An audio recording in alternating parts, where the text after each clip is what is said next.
교회 성도 여러분, 이 영상을 보시는 하나님 나라의 귀한 자녀 여러분, 오늘은 2021년 6월 5일 토요일입니다. 우리가 이 땅에 살면서 재물은 얼마큼 가지고 있어야 하는가, 또한 성도는 재물을 어떻게 사용해야만 하는가, 또한 그 재물로 인해서 좋은 점은 무엇일까, 또 인간관계는 어떻게 해야만 하는가, 여러가지 이야기에 대해서 오늘 본문이 이야기하고 있습니다. 이 잠언은 지혜를 찾고 그 지혜를 이 땅에서 어떻게 실천할 것인가를 우리에게 알려주는 책입니다. 성도로서 믿음을 가지고 이 땅에 살지만 돈도 사실 필요하지요. 또한 친구관계도 필요합니다. 돈과 친구관계, 또 인간관계 이런 게 다 연결되어 있습니다. 전혀 다른 떨어져 있는 세계가 아니라 친구관계도, 또 재물에 관련된 일들도, 또한 가난한 자 부자의 태도, 이런 것들이 우리의 삶을 윤택하기도 하고, 또한 불행하기도 하고, 또한 많은 고통과 아픔을 가져오기도 합니다. 그래서 지혜롭게 돈과 인간관계 이런 문제들을 성서의 진리 안에서 잘 행하고, 또한 펼쳤을 때 하나님의 영광도 나타내고요, 또한 이 땅에서 삶의 의미도 더욱 분명해질 수도 있겠습니다. 먼저 오늘 우리에게 주시는 말씀, 잠언 19장 1절부터 14절까지의 말씀을 듣고 다시 오겠습니다.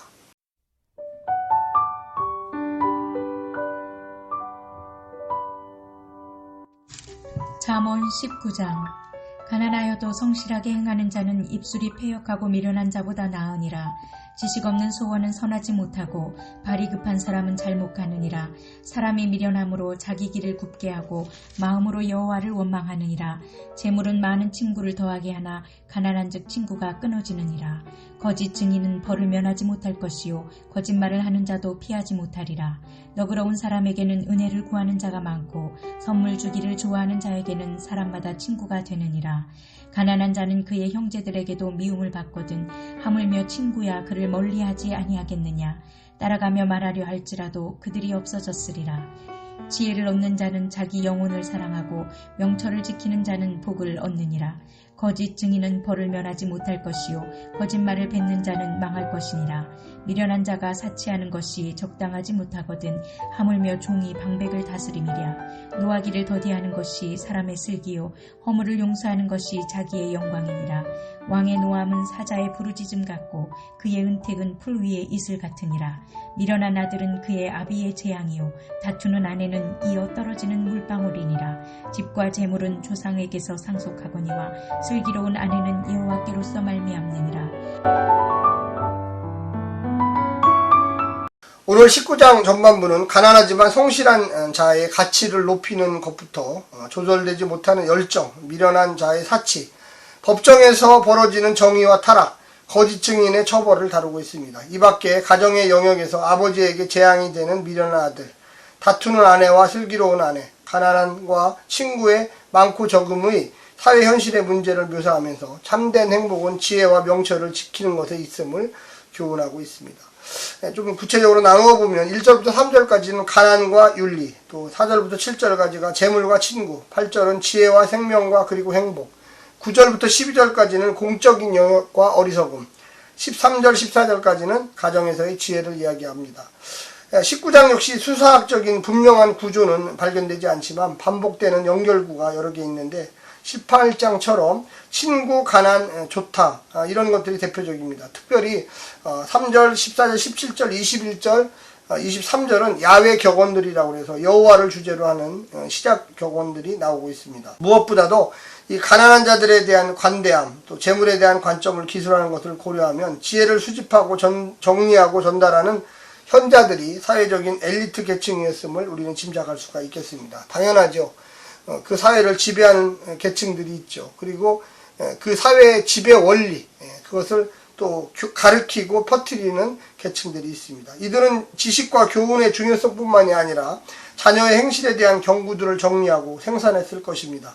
야훼 신앙 공동체의 지혜 교훈의 성격을 보면 확실히 이스라엘 사회는 반지성적이거나 근본주의적인 신앙과는 거리가 멀고요. 중도적이고 지성적인 신앙들을 가리키고 있습니다.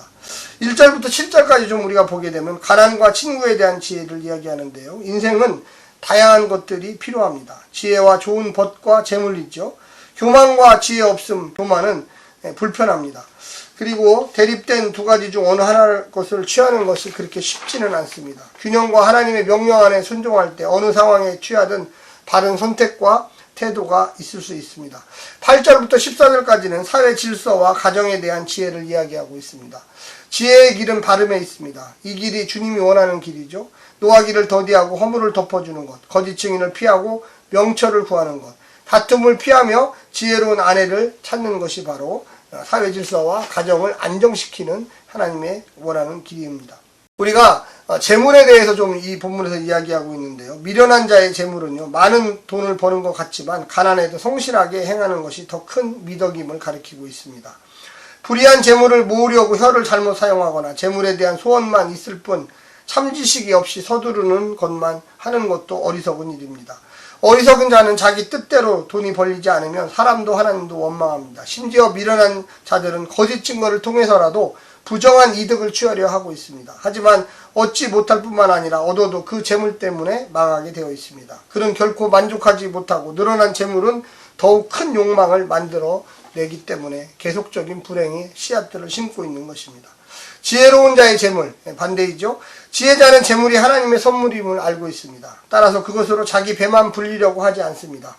자만을 위해 사용하지도 않고요. 돈을 쌓는 것 자체를 기쁨으로 삼지도 않습니다. 지혜로운 자는 타인의 필요에 민감하고 그것을 채우는 데 쓰기에 지혜로운 자 곁에는 친구들이 많고요. 지혜로운 부자 곁에는 친구들이 많습니다. 그리고 그 부자 곁에는 너그러움과 은혜를 구하는 자들이 많이 생겨서 그가 아주 좋은 사람이라고 소문이 날 것입니다.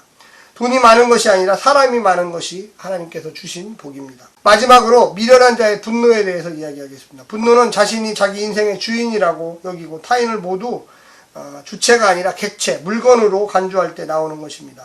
거룩한 분노도 있지만 이기적인 분노는 자기 중심적인 태도와 오만함에서 나오게 됩니다. 모든 것이 자기 뜻대로 되어야만 한다는 착각이 머릿속에 자리 잡고 있습니다. 세상의 모든 사람들과 심지어 하나님마저도 자기 기준에 따라 움직여 주어야 한다고 잘못된 생각을 가지고 있습니다.